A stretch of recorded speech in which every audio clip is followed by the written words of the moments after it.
बारिश की वो रात। कहते हैं बारिश का मौसम बड़ा ही सुहाना होता है। हर तरफ हरियाली और गीली मिट्टी की वो दिल को खुश कर देने वाली एक खुशबू। हर चीज की खूबसूरती मानो दोगुनी हो जाती है। आप कहीं भी जाओ, लगता है जैसे बारिश आपका पीछा ही कर रही हो। पर अगर आपका पीछा बारिश के अलावा कोई और भी कर रहा हो तो? ये कहानी 24 साल के वरुण की है। वरुण दिल्ली से मुंबई अपनी जॉब के सिलसिले में आया था। हालांकि उसे मुंबई की फास्ट लाइफ कुछ खास पसंद नहीं थी, पर वो अपने काम के लिए बहुत पैशनेट था। अपने करियर को एक नई सीढ़ी पर ले जाने के लिए वो कुछ समय के लिए मुंबई आया था। वरुण अक्सर अपने ऑफिस से लेट निकलता था, कभी कभी तो इतना लेट कि वो ऑफिस से निकलने वाला आखिरी इंसान होता था। ऐसी ही एक रात वरुण को ऑफिस में बैठे बैठे रात के 11 बज गए थे। वो अपना सामान पैक करके बिल्डिंग से बाहर निकला तो उसने देखा कि बहुत ही घमासान बारिश हो रही है। अब ना ही वरुण को कोई ऑटो रिक्शा मिल रहा था और ना ही कोई कैब। वो बस एक कोने में खड़ा बारिश से बचने की कोशिश कर रहा था। तभी अचानक से वरुण के सर पर बूंदें पड़ना बंद हो गईं। उसने सर उठाकर देखा तो उसके सर पर एक छाता था और वो छाता लिए उसके साथ ही एक आदमी खड़ा हुआ था। वरुण ने मुस्कुराकर उस आदमी को थैंक यू कहा, पर उस आदमी ने कुछ जवाब नहीं दिया। वो बस चुपचाप खड़ा रहा। वरुण ने फिर से उस आदमी से बात करने की कोशिश की। वरुण ने कहा, आपका बहुत बहुत शुक्रिया, आपके जैसे लोग बहुत ही कम मिलते हैं। इस पर उस आदमी ने कुछ सेकंड्स बाद अपनी चुप्पी तोड़ी और कहा, मेरा क्या है, मैं तो एक फकीर हूं। कल किसी और को मिला था, आज तुम्हें मिला हूं और कल किसी और को मिलूंगा। वरुण को उस आदमी की बात थोड़ी अजीब लगी। उसे लगा कि शायद वो आदमी नशे में है। वरुण तुरंत उसके छाते से निकलकर रोड पर चलने लगा, इस उम्मीद में कि शायद आगे उसे ऑटो मिल जाएगा। पर बारिश थी कि रुकने का नाम ही नहीं ले रही थी। बारिश में चलते चलते वरुण के पैर जैसे ही जमीन पर पड़ रहे थे तो एक आवाज आ रही थी, छपाक। पर कुछ दूर चलते ही वरुण ने नोटिस किया कि वो आवाज अब 2 बार आने लगी थी। मतलब उसके कदमों की आवाज के अलावा एक और कदमों की आवाज, मानो कोई उसके पीछे पीछे ही चल रहा हो। वरुण ने मुड़कर पीछे देखा तो उसके पीछे कोई भी नहीं था। वरुण के लिए ये पूरा शहर ही नया था। उसे रास्तों का इतना अंदाजा नहीं था, पर क्योंकि उसका घर ऑफिस के पास ही था तो वो जैसे तैसे पैदल ही अपने घर पहुंच गया। उस रात वरुण का रूममेट भी फ्लैट पर नहीं था। कुछ दिनों के लिए वो अपने घर गया था। वरुण अक्सर ऑफिस से आकर ही सो जाता था, पर आज का दिन कुछ अलग था। बिस्तर पर लेटा हुआ वरुण सोने की जितनी भी कोशिश करता, उसे नींद आने का नाम ही नहीं ले रही थी। उसका फ्लैट बिल्डिंग के 6th फ्लोर पर था और बाहर चल रही तेज हवा और बारिश से उसके कमरे में लगी खिड़की जोर जोर से बज रही थी। आसमान में जोरों की बिजली भी कड़क रही थी। ऐसा लग रहा था कि कभी भी कोई बादल फट जाएगा और इसी शोर की वजह से उसके लिए पूरा माहौल बहुत ही डरावना हो गया था। वरुण की सोने की नाकाम कोशिशों के बाद वो किचन से पानी लेने के लिए उठा, पर जैसे ही वरुण ने अपने पैर कमरे के फर्श पर रखे वो चौंक गया, क्योंकि वरुण के कमरे का फर्श गीला था। उसने उठकर ध्यान से देखा तो उसे पता चला कि कमरे की खिड़की थोड़ी खुली होने की वजह से पानी कमरे के अंदर आ गया था। वरुण तेजी से उस खिड़की को बंद करने गया और जैसे ही उसने खिड़की बंद की, खिड़की के कांच पर उसे एक हाथ दिखाई दिया। उस हाथ को देखकर वरुण की चीख निकल गई। सिक्स्थ फ्लोर की खिड़की पर किसी का हाथ कैसे आ सकता था?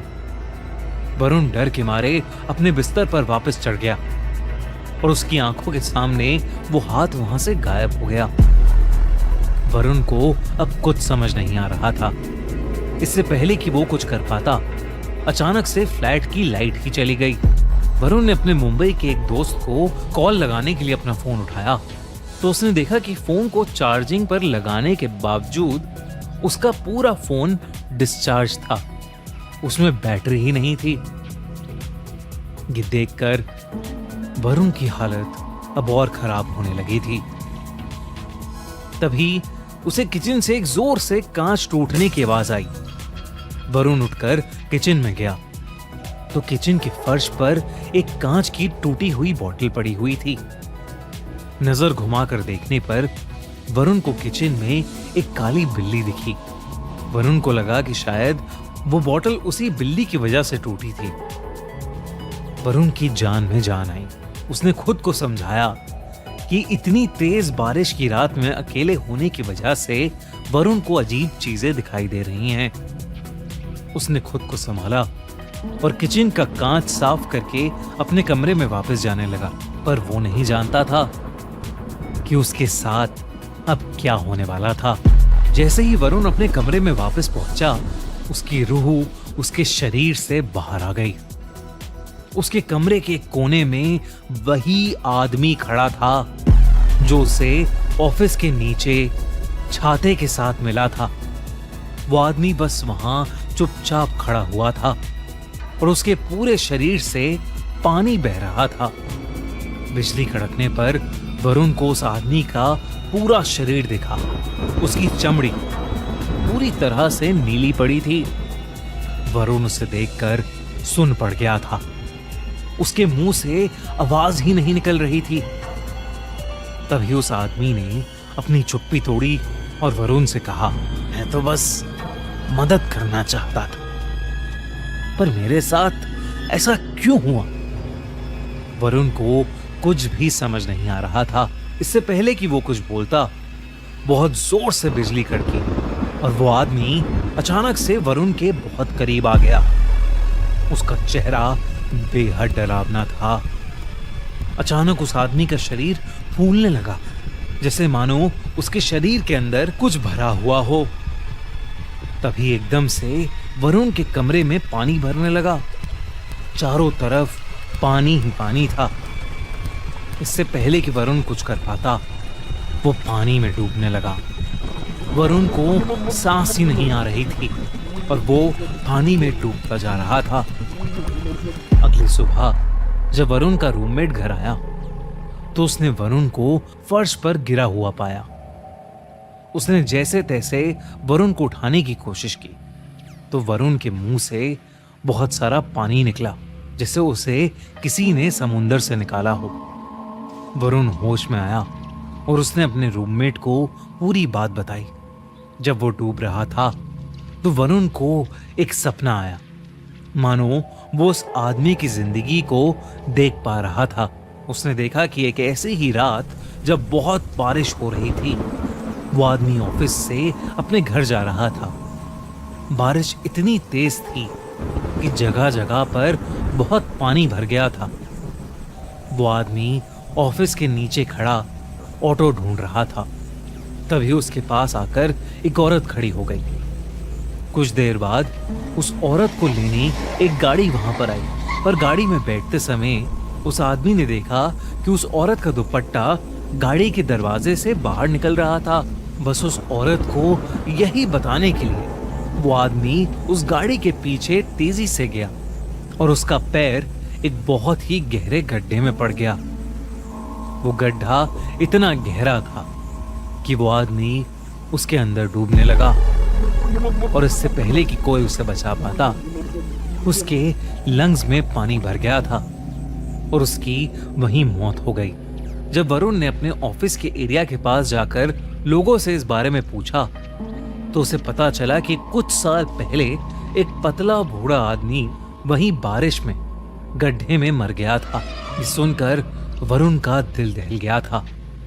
कल रात उसकी मुलाकात जिस आदमी से हुई थी वो वाकई उसी बूढ़े आदमी की आत्मा थी। वरुण ने अगले ही दिन अपनी फ्लाइट बुक की और वापस अपने घर दिल्ली चला गया।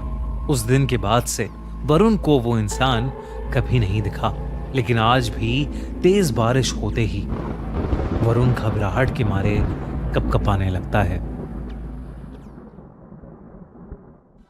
अगर आपको ये वीडियो अच्छी लगी तो हमारा चैनल सब्सक्राइब करना बिल्कुल मत भूलना।